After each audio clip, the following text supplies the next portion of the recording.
এই 16 বছরে একটা তাসের ঘর শেখ হাসিনা সাজিয়েছিল এবং এই তাসের ঘর তার পদত্যাগের মধ্য দিয়ে কিন্তু ভেঙে পড়েছে। এই যে দালালরা এখনো সিস্টেমের কোনায় কোনায় রয়ে গেছে, এই কোনায় কোনায় ভূতগুলোকে চিহ্নিত করতে হবে, তাদের তালিকা করতে হবে এবং তাদেরকে ধরে ধরে আমরা দূর করব।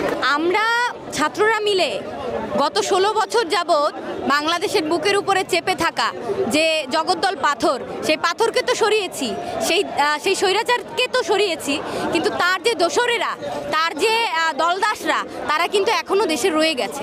এবং যার ফলে কিন্তু আপনি দেখবেন যে নতুন যে সরকারটি আমরা এই গণ অভ্যুত্থানের মধ্যে দিয়ে গড়ে তুললাম ফলাফল হিসেবে, সেই সরকারটিকে নানানভাবে প্রশ্নবিদ্ধ করা, তাকে মানে আমরা যে সংস্কারটা চাচ্ছি এই সরকারের মধ্য দিয়ে সেই সংস্কারটা করতে না দেওয়ার মধ্য দিয়ে কিন্তু তারা কি করছে, তারা এই দোসরগুলো যারা এখনো এই দেশে রয়ে গেছে, তারা ক্যাম্পাসগুলোতে নানান অপপ্রচার চালাচ্ছে। যেমন ঠিক তেমন হাইকোর্টের মতো যেমন আমাদের 3টা স্তম্ভ আছে, সেই স্তম্ভগুলোতে নানান যে দোসরগুলো রয়ে গেছে।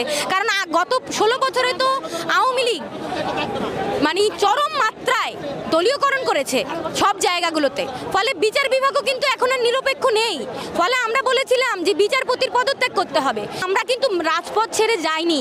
যে অপশক্তিরা এখানে মাথাচাড়া দেওয়ার চেষ্টা করছে, যে সাম্প্রদায়িক শক্তিরা এখানে মাথাচাড়া দেওয়ার চেষ্টা করছে, তারা ভাবছে ফাঁকা মাঠে তারা কোনো কিছু করে ফেলবে, তারা আবার জনগণের এই যে ফসল সেটাকে তারা নিজেদের ঘরে তুলবে, এই আশা করা, আমরা বলবো এই আশা করা তাদের ছেড়ে দিতে। কারণ রাজপথ আমরা স্টুডেন্টরা ছাড়িনি, আমরা রাজপথ থেকে এখনো যাইনি। যে কোনো অপশক্তির বিরুদ্ধে দাঁড়াতে আমরা এখনো প্রস্তুত।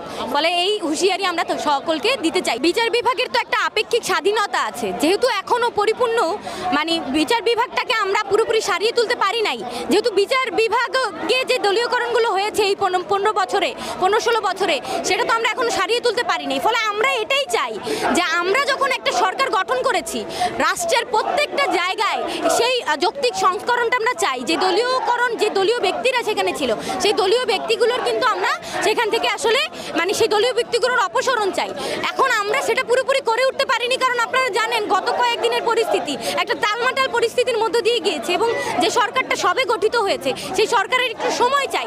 ফলে সেই সময় না হওয়ার আগেই যদি কেউ এরকম ধরনের কোনো পদক্ষেপ নিতে চায়, আমরা তাদের বিরুদ্ধে স্টুডেন্টরা এখন থেকেই পদক্ষেপ নেওয়া শুরু করব।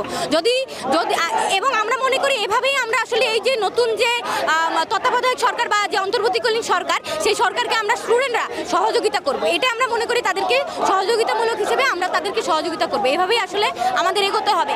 কারণ এখনো কিন্তু পুরো রাষ্ট্রটা কিন্তু পুরোপুরি একটা কাঠামোতে দাঁড়িয়ে ফেলেছে তা না। কারণ এই 16 বছরে একটা তাসের ঘর শেখ হাসিনা সাজিয়েছিল এবং এই তাসের ঘর তার পদত্যাগের মধ্য দিয়ে কিন্তু ভেঙে পড়েছে এবং এটাকে সাজিয়ে তুলতে কিন্তু আমাদের সময় লাগবে এবং তার জন্য বাংলাদেশের সর্বস্তরের জনগণের সর্বাত্মক সহযোগিতা লাগবে। এবং এই যে দালালরা এখনো সিস্টেমের কোনায় কোনায় রয়ে গেছে, এই কোনায় কোনায় ভূতগুলোকে চিহ্নিত করতে হবে, তাদের তালিকা করতে হবে এবং তাদেরকে ধরে ধরে সেই জায়গায় এই আন্দোলনের যারা শক্তি, এই আন্দোলনের যারা যুক্ত ছিল, এই আন্দোলনের যারা নৈতিক সমর্থন জুগিয়েছিল, মনোবল দিয়েছিল, তাদেরকে আমরা সেখানে বসাবো এবং এই অপশক্তিগুলোকে, এই দালালগুলোকে, এই সিস্টেমের ভূতগুলোকে আমরা দূর করবো। যে বিচারপতি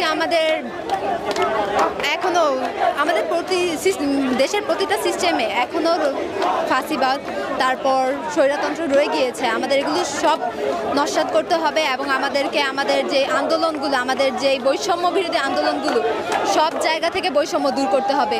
বিচারপতি আমাদের সাথে মানে আমাদের যে একটা সরকার গঠন হয়েছে সেটার সাথে যোগাযোগ না করে বা সেইখানে কোনো নিজস্ব মতামত দিয়ে সে নতুন করে মিটিং ডেকেছে, এটা একদমই আমরা সমর্থন করছি না। কারণ আমরা যেখানে বৈষম্য দূর করতে চাচ্ছি সেখানে সে আবার যদি বৈষম্যই আসে, তাহলে আমাদের এই আন্দোলনের কোনো মানে থাকবে না।